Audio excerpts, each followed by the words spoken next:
ในวันนี้เราจะพาคุณย้อนกลับไปดูประวัติศาสตร์เพื่อสำรวจว่ามนุษย์เริ่มใช้หินพลังงานตั้งแต่เมื่อไรและเหตุใดหินจึงกลายเป็นสัญลักษณ์ของความศักดิ์สิทธิ์ในแทบทุกอารยธรรมบนโลกใบนี้ยินดีต้อนรับเข้าสู่เรื่องราวของประวัติศาสตร์และความเป็นมาของหินพลังงานซึ่งแม้ในปัจจุบันหินพลังงานจะกลายเป็นวัตถุยอดนิยมทั้งในวงการบำบัดทางเลือกวงการเครื่องประดับหรือของตกแต่งที่ดูมีความหมายแต่ความเชื่อเกี่ยวกับพลังของหินนั้นแท้จริงแล้วไม่ได้ถือกำเนิดขึ้นในยุคสมัยใกล้เคียงนี้หากแต่มีรากลึกย้อนไปไกลถึงยุคก่อนประวัติศาสตร์โดยที่มนุษย์ในยุคโบราณเริ่มเก็บรวบรวมหินธรรมชาติมาก้อนหนึ่งโดยไม่ได้มีเพียงเหตุผลทางสุนทรียะแต่เป็นเพราะพวกเขารู้สึกบางอย่างจากการสัมผัสหินเหล่านั้นซึ่งอาจเป็นความรู้สึกของการได้รับการคุ้มครองการเชื่อมโยงหรือแม้กระทั่งความสงบที่ไม่สามารถอธิบายได้นั่นจึงเป็นเหตุผลว่าทำไมสุสานโบราณจึงมักพบหินหลากสีถูกวางไว้ร่วมกับร่างผู้เสียชีวิตราวกับเป็นเครื่องนำทางวิญญาณหรือผู้เฝ้าประตูระหว่างโลกนี้กับโลกหน้าโดยในยุคก่อนประวัติศาสตร์และยุคโบราณเมื่อหินคือผู้คุ้มครองและสื่อกลางระหว่างโลกกับเทพเจ้าซึ่งในแต่ละประเทศมีความเชื่อที่แตกต่างกันดังนี้ในอียิปต์โบราณหินมีบทบาทสำคัญในชีวิตหลังความตายซึ่งลาพิสลาซูลีถูกใช้ประดับในหน้ากากฟาโรห์หรือใส่ในโลงศพเชื่อว่ามีพลังคุ้มครองวิญญาณและเชื่อมโยงกับเทพีไอซิสผู้เป็นตัวแทนแห่งการฟื้นคืนชีพส่วนคาเนเลียนมักถูกฝังพร้อมกับนักรบเพื่อปกป้องจากอันตรายของวิญญาณชั่วร้ายในปรภพในอินเดียความเชื่อเกี่ยวกับจักรและพลังชีวิตได้รวมเข้ากับหินมาตั้งแต่โบราณหินสีต่างๆถูกกำหนดให้ตรงกับจักรแต่ละจุดเช่นหินแดงกับจักรฐานหินครามกับจักรดวงตาที่3คัมภีร์อายุรเวทเก่าแก่กล่าวถึงการใช้หินร่วมกับสมาธิเพื่อปลดปล่อยพลังในร่างกายในประเทศจีนหยกเป็นหนึ่งในหินที่มีสถานะสูงสุดมักใช้กับจักรพรรดิและพิธีฝังศพระดับสูงเชื่อว่าหยกมีพลังเย็นซึ่งช่วยรักษาสมดุลของชีหรือพลังชีวิตและเสริมสุขภาพอายุยืนและความเจริญรุ่งเรืองหยกยังถูกแกะสลักเป็นเครื่องรางรูปลักษณ์เทพเจ้าเพื่อปกป้องบ้านและวิญญาณทางฝั่งตะวันตกชาวซูเมเรียนและบาบิโลเนียนต่างใช้หินพลังงานเช่นลาพิสและออบซิเดียนในเวทมนต์และพิธีกรรมเชื่อว่าหินคือที่เก็บพลังของเทพองค์ใดองค์หนึ่งขณะที่ในอเมริกากลางชาวมายาและแอสเต็กใช้หินออบซิเดียนในการทำพิธีบูชายันและเป็นเครื่องมือที่เชื่อว่ามีพลังในการสื่อสารกับวิญญาณของโลกใต้พิภพต่อมาเมื่อเข้าสู่ยุคกลางหินกลายเป็นเครื่องรางในโลกที่เต็มไปด้วยเวทมนต์และความศรัทธาในยุโรปความเชื่อเรื่องหินยังคงมีอยู่ในรูปแบบของเครื่องรางและอำนาจศักดิ์สิทธิ์หนังสือรวบรวมความรู้ชื่อและพิดดารีซึ่งรวบรวมสรรพคุณของหินแต่ละชนิดเช่นแซฟไฟร์ช่วยปกป้องจากปีศาจอัมพันธ์ช่วยบรรเทาความเจ็บปวดอาเกตช่วยให้คำพูดมีอำนาจความเชื่อในยุคนี้ยังผูกโยงกับคริสตศาสนาเช่นการใส่หินบางชนิดลงในไม้กางเขนหรือเกราะนักรบเพื่อป้องกันพลังชั่วร้ายในสนามรบหรือช่วงสงครามครูเสดในทางศาสนาอิสลามหินอาเกตโดยเฉพาะสีแดงเข้มถือว่ามีพลังศักดิ์สิทธิ์มักถูกแกะสลักด้วยอักษรอาหรับและสวมไว้ที่นิ้วเชื่อว่าช่วยปกป้องจากภัยร้ายและสร้างเสริมความศรัทธาต่ออัลลอฮ์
ปลายศตวรรษที่ 19 ถึงต้นศตวรรษที่ 20 ความสนใจในศาสตร์ลึกลับและปรัชญาตะวันออกเพิ่มสูงขึ้น โดยเฉพาะในยุโรปและอเมริกา หินเริ่มถูกใช้ในวงการโหราศาสตร์ การสะกดจิต และศาสตร์เร้นลับแบบตะวันตก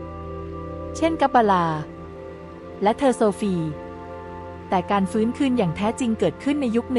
1960 ถึง 1980 เมื่อแนวคิด New Age แพร่กระจายไปทั่วโลก ผู้คนรุ่นใหม่เริ่มมองหาวิถีชีวิตที่ลึกซึ้งและเชื่อมโยงกับธรรมชาติมากขึ้น หินพลังงานกลายเป็นสัญลักษณ์ของการเยียวยาภายใน การตื่นรู้ทางจิต และการฟื้นความสัมพันธ์ระหว่างมนุษย์กับโลกวิญญาณ โดยเฉพาะในอเมริกาและอังกฤษ คำอย่างคริสตัลฮีลลิ่ง จักระแบลนเลนซิง และ Energy Vibration เริ่มเข้าสู่กระแสหลัก และเมื่อดำเนินมาถึงยุคปัจจุบัน หินกลายเป็นเครื่องมือแห่งความตั้งใจพลังงานและการรู้จักตัวเอง ซึ่งในยุคปัจจุบัน ความเชื่อเรื่องหินพลังงานยังคงพัฒนาและแผ่ขยายไปในหลายมิติ ไม่ใช่เพียงความเชื่อดั้งเดิมเท่านั้น แต่ยังเชื่อมโยงกับแนวคิดสมัยใหม่ ทั้งฟิสิกส์ควอนตัม จิตวิทยาเชิงบวก และสมาธิเชิงประสาทวิทยาศาสตร์ ผู้คนเริ่มใช้หินร่วมกับการตั้งเจตนาเช่น หยิบโรสควอตซ์ขึ้นมาขณะพูดคำยืนยันในความรัก การวางอะเมทิสไว้ข้างเตียงเพื่อเปิดพลังสัญชาตญาณ หรือการถือเซเลไนท์ขณะทำสมาธิเพื่อเชื่อมโยงกับแหล่งพลังงานสูง หรือคลื่นความถี่ของจักรวาล ไม่เพียงเท่านั้น ในสายพลังงานบำบัดยุคใหม่เช่น เรกิซาวฮีลลิ่ง หรือทีต้าฮีลลิ่ง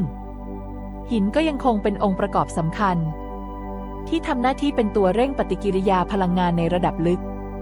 แม้บางคนจะมองหินในเชิงสัญลักษณ์ แต่ก็ปฏิเสธไม่ได้ว่า ความตั้งใจที่เราถือไว้ในใจขณะสัมผัสหิน นั้นคือพลังสำคัญที่สุด ที่หินกลายเป็นกระจกสะท้อน และขยายคลื่นแห่งเจตนานั้นให้ดำรงอยู่จริงในโลกพลังงานรอบตัวเรา นอกจากนี้ ยังมีแนวคิดที่ลึกยิ่งขึ้นไปอีกระดับหนึ่ง ซึ่งถูกกล่าวถึงในศาสตร์จิตวิญญาณหลายแขนง โดยเชื่อว่าหินบางชนิด อาจมีจิตสำนึกเฉื่อย หรือความสามารถในการตอบสนอง ต่อพลังงานของผู้ถือครองได้ในระดับหนึ่ง กล่าวคือ แม้หินจะไม่สามารถคิด หรือสื่อสารแบบมนุษย์ได้ แต่ก็อาจเป็นสื่อที่จิตใต้สำนึกของเรารับรู้ได้ เมื่อเราเปิดใจให้มันทำหน้าที่สะท้อน หรือขยายพลังภายในตัวเราออกมา เช่นการวางหินชนิดหนึ่งแล้วรู้สึกโล่งอกขึ้น ความวิตกจางหาย หรือเกิดแรงบันดาลใจขึ้นอย่างไม่มีที่มา